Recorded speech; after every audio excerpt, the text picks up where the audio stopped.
E prima dată când testez nou Sandero 120 cutie automată cu GPL, EcoG, cum îi spunem noi, de-abia aștept.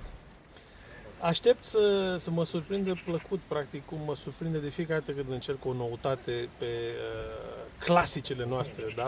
Pe Logan, pe Sandero, pe Duster. E în premieră, practic, motorizarea asta în România și peste tot în Europa.